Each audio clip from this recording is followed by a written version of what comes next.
सिखा पवित्र आत्मा तू मुझे प्रार्थना सिखा ताकि मैं यीशु की तरह बन सकूं, ताकि मैं यीशु की तरह बन सकूं।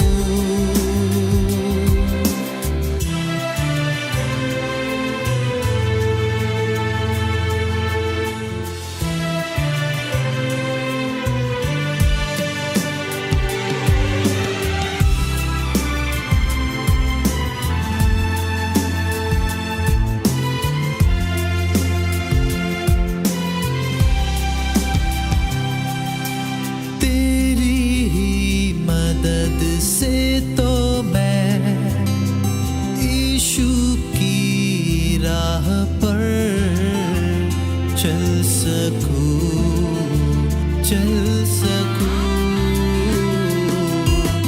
तेरी ही मदद से तो मैं यीशु की मर्जी पूरी करूं, ताकि मैं यीशु की तरह जी सकूं।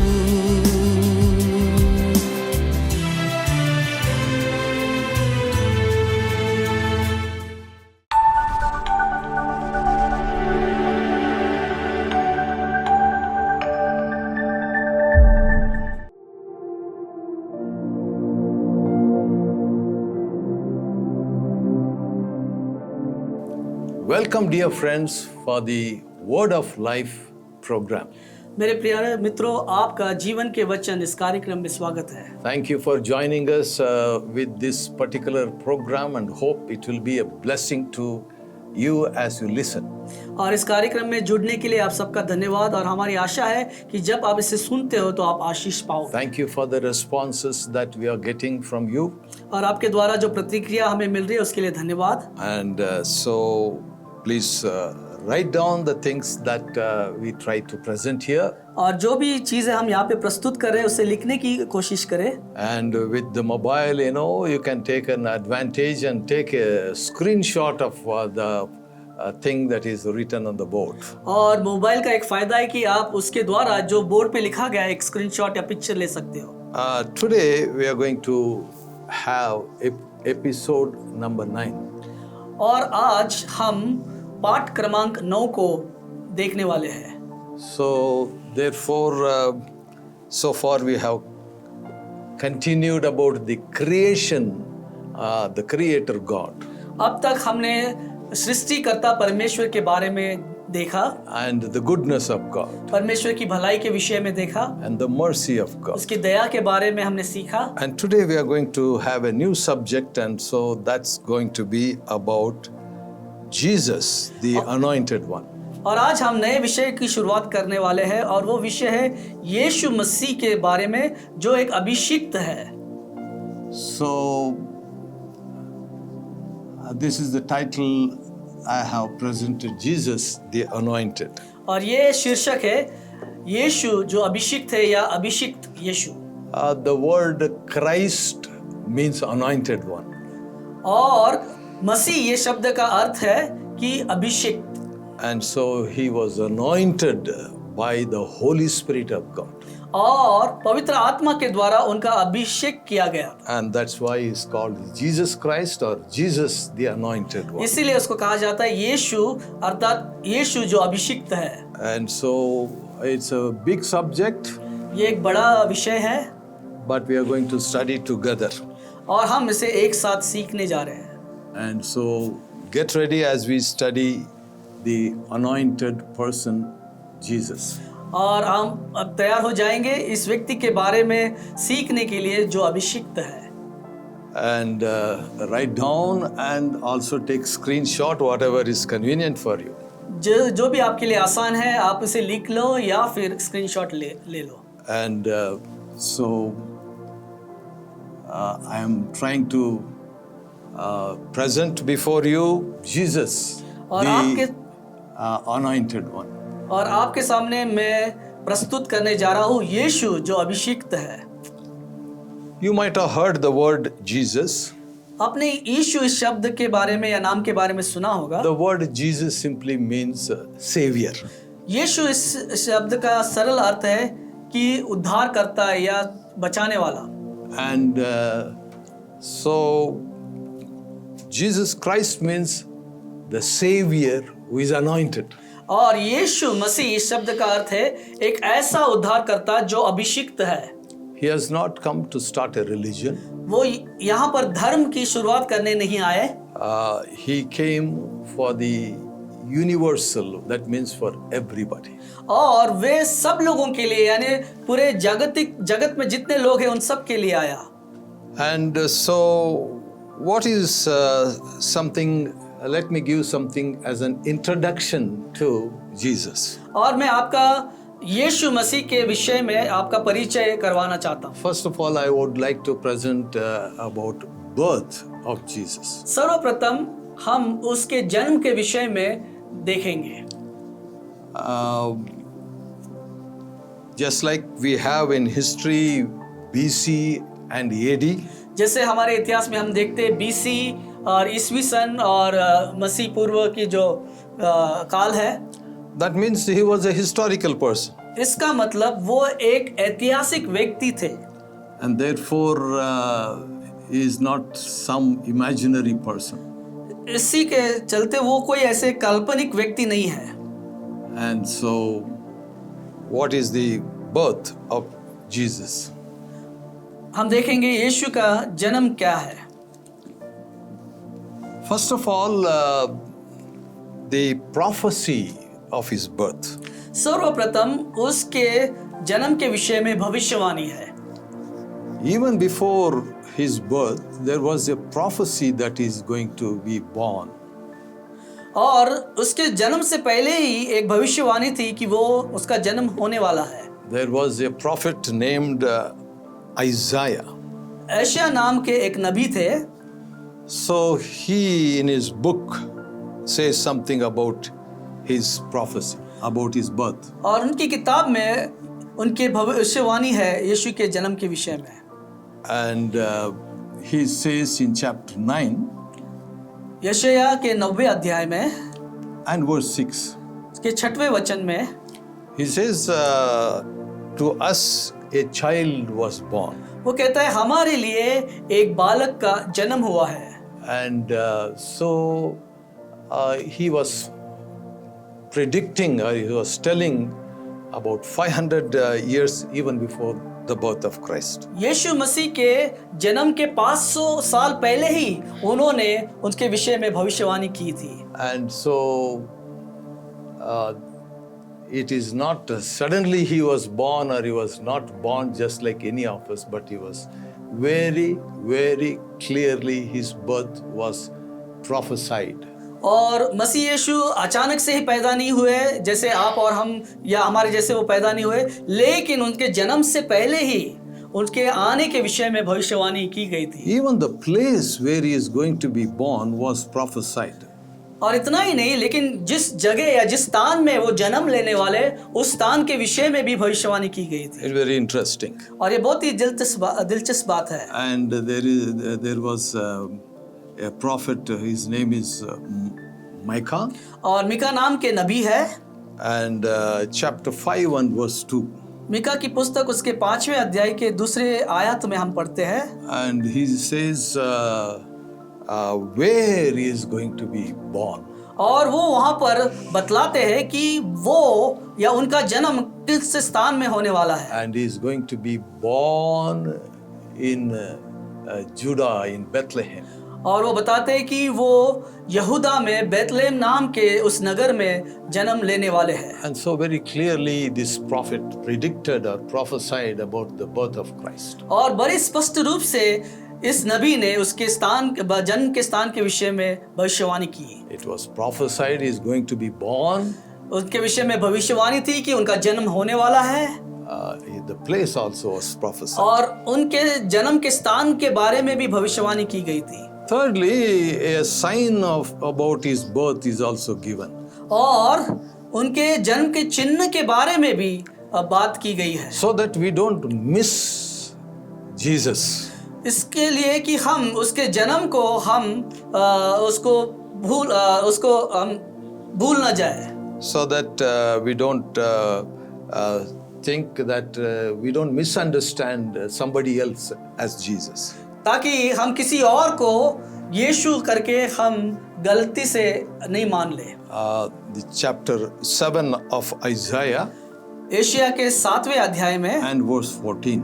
और 14वें वचन में लिखा है, The prophet says, भविष्यद्वक्ता कहते हैं, a young virgin is going to have a child. एक कुंवारी कन्या जो है वो बच्चे को जन्म देगी। That is the sign. ये चिन्ह है। So that means God without a natural process that Jesus is going to be born. इसका मतलब ये है कि एक जो स्वाभाविक जन्म होने का जो तरीका है उसके बजाय अलौकिक तरीके से उनका जन्म होने जा रहा है। So that means his birth was a miraculous birth. तो हम ये समझते हैं कि उसका जो जन्म है वो एक चमत्कारिक जन्म है। Fourthly, और चौथी बात, his birth was proclaimed. उसके जन्म के विषय में घोषणा की गई थी। One day the shepherds were looking after their sheep. एक दिन जो चरवाहा थे अपने भेड़ों के देखभाल कर रहे थे, And it was a night time.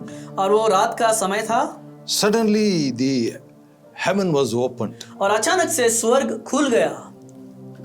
And the angel announced about the birth of Christ. और स्वर्गदूत ने यीशु मसीह के जन्म की घोषणा की। So that is also another miracle. और ये भी एक चमत्कारी है। So that's in Luke's Gospel chapter 2 and verse 10.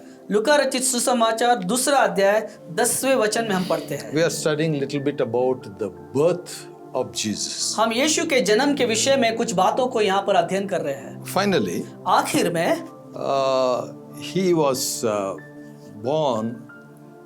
His birth was a royal birth or a kingly birth. और उसका जो जन्म था वो राजशाही जन्म था। And so there were some people who came in search of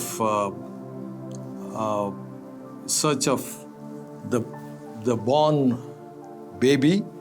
और कुछ लोग थे ये जन्मे हुए व्यक्ति को खोज करते हुए आ रहे थे। There were at least 3 of those scholars or somebody from the east, they started coming. और पूर्व के तरफ से लगभग 3 ऐसे जो वो ज्ञानी व्यक्ति थे वो खोज करते हुए आ रहे थे। And these wise men, they came in search of the child that was born. और ये जो 3 बुद्धिमान लोग थे वो जो बालक जन्मा था उसको खोजते खोजते आ गए थे। In Matthew's Gospel chapter 2 and verse 2. मत्ती रचित सुसमाचार उसके 2 अध्याय के 2 वचन। Very interestingly, बहुत ही दिलचस्प बात है। they come to the king, वो राजा के पास आते हैं, King Herod, और हेरोद राजा के पास, and they ask a question, where is the king of Jews who was born? और वो आकर उस राजा से प्रश्न पूछते हैं, जो बालक जो यहूदा का राजा है वो जन्मा है वो कहाँ है? He is already the king. वो तो ऑलरेडी पहले से ही राजा है। And now these people, the wise people are telling, where is the king? अभी ये बुद्धिमान लोग उससे आकर पूछ रहे कि वो राजा कहाँ है? And he got little bit of tension. और उनको थोड़ी सी टेंशन हुआ। And then he says, he calls the scholars and says, find out where the Christ should be born. और इसलिए वो बुद्धिमान ज्ञानी लोगों को बुलाता है और पूछता है कि पता लगाओ कि मसीह को कहाँ जन्म लेना है। And then they open the scripture and says, Micah says, it is in Judah of Bethlehem. और शास्त्रों को जब वो खोलते हैं और वो बताते हैं कि मीका के अनुसार बेथलेहम नगर में उसका So जन्म this होना is है। something about the background of the anointed Jesus. और यीशु But- मसीह जो अभिषिक्त है उसके विषय में कुछ पार्श्व भूमि हम यहाँ पर देख रहे This हैं। is about his birth. ये उसके जन्म के विषय में है।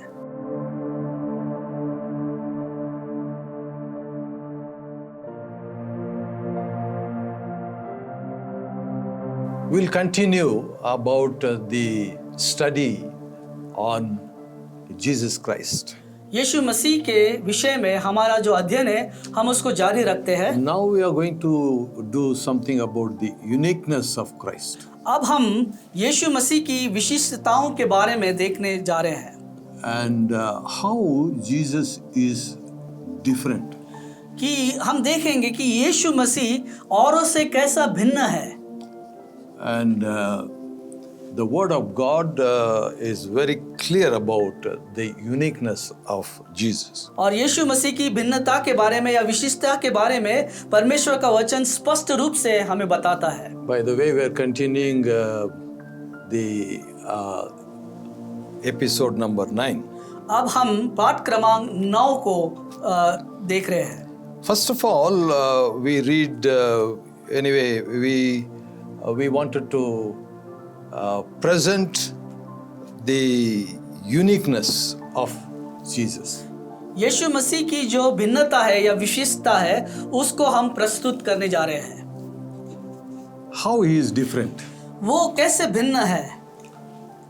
And of course, he was also a human being, वो भी एक मानव के जैसे ही है, but at the same time, लेकिन साथ साथ there is a very clear contrast about his life. और उसके जीवन में हम एक अलग विशेषताएं देखते हैं That's what we are going to see now. और उस विशेषताओं को हम देखने जा रहे हैं। What is the uniqueness about this person? इस व्यक्ति के बारे में क्या ऐसी खास बात है या विशेषताएं हैं। First of all, he'll be very surprised to know that whatever he spoke, there was no modification or alteration or change when he spoke.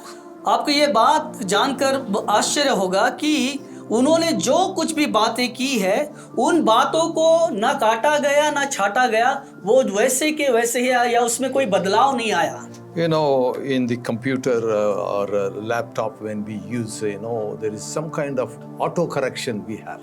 और कंप्यूटर या लैपटॉप में जब भी हम कुछ लिखते हैं तो वहाँ पर ऑटो करेक्शन नाम का एक प्रोग्राम होता है। Sometimes when the spelling is wrong, there is a red underline comes, and so auto correction we can do. और जब कुछ भी हम टाइप करते हैं तो उस समय जब स्पेलिंग हम लिखते हैं तो उसके नीचे लाल कलर की रेखा आ जाती है और वो अपने आप ऑटो करेक्शन के द्वारा वो ठीक की जा सकती है। There is a grammar also that is it corrects. और व्याकरण को भी वो ठीक करता है। But in John's Gospel लेकिन यूहन्ना रचित सुसमाचार में and chapter 8 and verse 26, उसके 8वें अध्याय के 26वें वचन में where it says that chapter 8 and verse 26, 8वां अध्याय और 26 वचन में कहते हैं that there was no correction that was needed for him. कि उनको किसी बात कही हुई बात को सही करने की कोई जरूरत नहीं थी। The reason is he heard from God the Father and he spoke. इसका कारण यह है कि उन्होंने पिता परमेश्वर से बातों को प्राप्त किया और उससे बोला।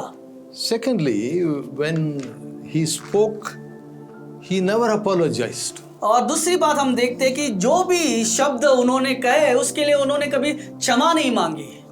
That means his words are so perfect, there was no need for apology. इसका मतलब उसके कहे हुए शब्द इतने सिद्ध थे कि उसके लिए माफी मांगने की कोई जरूरत ही नहीं थी। And that means he spoke so exact. इसका मतलब वो यथार्थ तरीके से जो भी उन्होंने कहा वो सिद्ध रीति से कहा। And in the same John's Gospel and chapter 12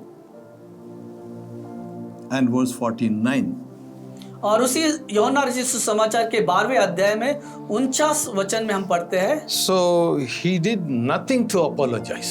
उसने ऐसा कुछ भी नहीं किया कि जिसके लिए उसको माफी मांगनी पड़े। What a life that he had. क्या सुंदर जीवन है उनका। That is the uniqueness of Jesus. और ये यीशु मसीह की एक विशेष बात है। One more uniqueness about Jesus. और एक यीशु की विशेष बात को हम देखेंगे, He confessed no sin. और उसको पाप के लिए कोई अंगीकार करने की जरूरत ही नहीं पड़ी। So he confessed no sin. उसने पाप का अंगीकार नहीं किया। The reason is in John's Gospel again and chapter 8. इसका कारण फिर से हम यूहन्ना रचित सुसमाचार के 8वें अध्याय में देखते हैं And in verse 46, और उसके 46वें वचन में हम पढ़ते हैं, he's challenging the audience. वो जो सुनने वाले उनको चुनौती देता है। He says, any of you can prove sin in me? क्या आप में से कोई मेरे अंदर पाप है ये साबित कर सकता है? Wow, what a challenge. I think nobody can challenge something like that. और ये कितना अद्भुत चुनौती है, और कोई भी ऐसी चुनौती नहीं दे सकता। So that is the third uniqueness of Jesus. और ये यीशु की तीसरी विशेषता है। All holiest of all godly men of all ages, they said, I'm a sinner, I am wrong. और जितने भी पवित्र जन हैं और जितने भी कई सालों के जितने भी लोग हैं, वो कन्फेस कहते हैं कि मैं पापी हूँ।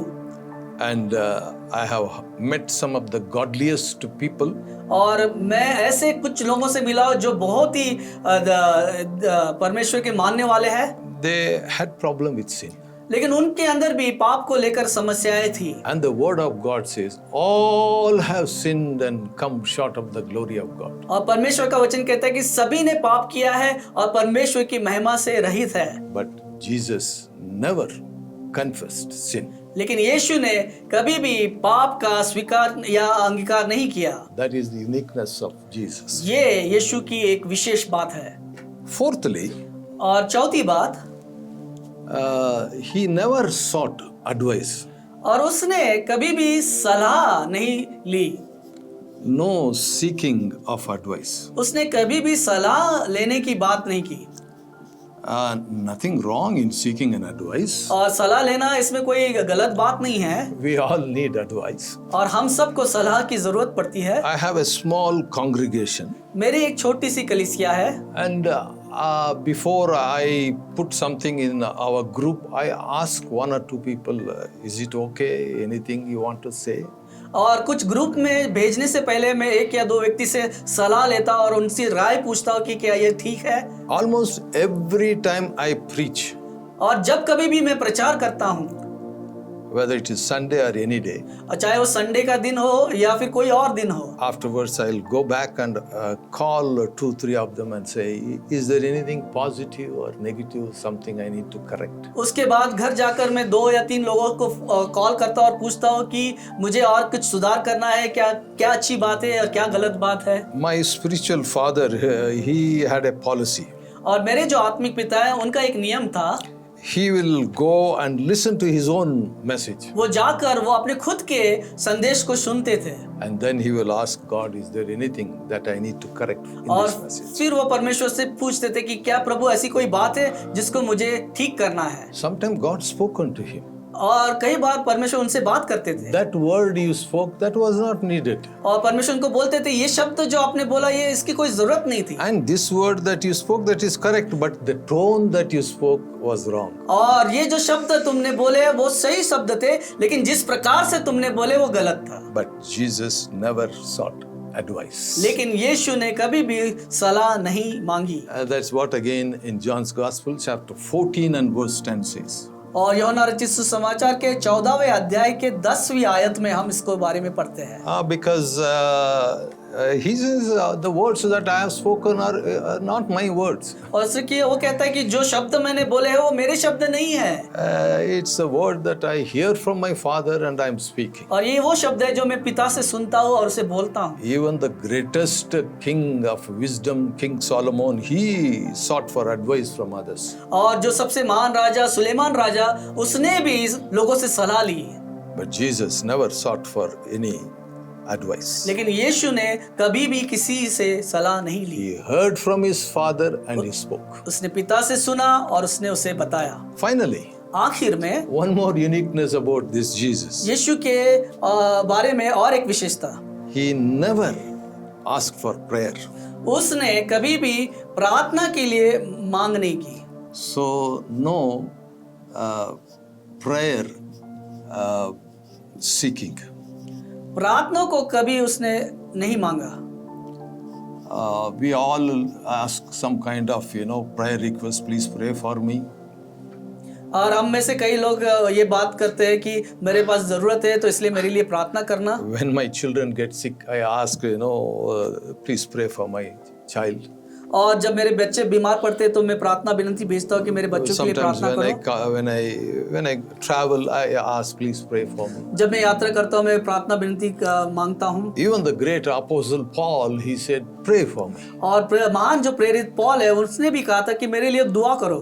Jesus never asked for prayer. यीशु ने कभी भी ऐसी मांग नहीं की कि उसके लिए प्रार्थना करे। On the last day, आखिरी दिन में he took some of his disciples. वो कुछ अपने चेलों को लेकर गया। He said, pray with me, उसने कहा कि मेरे साथ प्रार्थना करो। not pray for me. उसने ये नहीं कहा कि मेरे लिए प्रार्थना करो। So he said, why don't you join here and pray with me here in Gethsemane garden?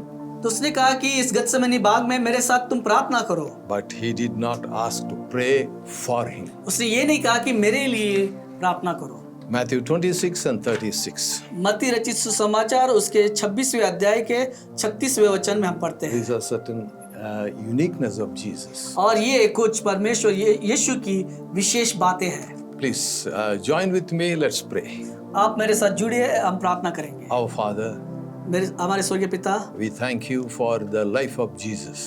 यीशु के जीवन के विषय में हम आपको धन्यवाद देते Very हैं। unique from the whole humanity. और पूरे इस मनुष्य जाति से वो भिन्न है। No wonder he became our savior. और आज इसमें कोई आश्चर्य बात नहीं कि वो हमारे उद्धारकर्ता बने। Bless the esteemed audience who are watching. जो हमारे श्रोता है जो आज हमें देख रहे हैं, Help them as they take a screenshot or write down, जब ये लिख रहे हैं या स्क्रीनशॉट ले रहे हैं, उनकी मदद करें so that they will be able to study your word on their own. ताकि वो खुद अपने आप तेरे वचन को अध्ययन कर सके। We ask this prayer with thanksgiving in the name of our Lord Jesus. हम ये प्रार्थना धन्यवाद के साथ यीशु के नाम से करते हैं। Amen. आमीन। God bless you. प्रभु आपको आशीष दे Shalom. और शांति मिले।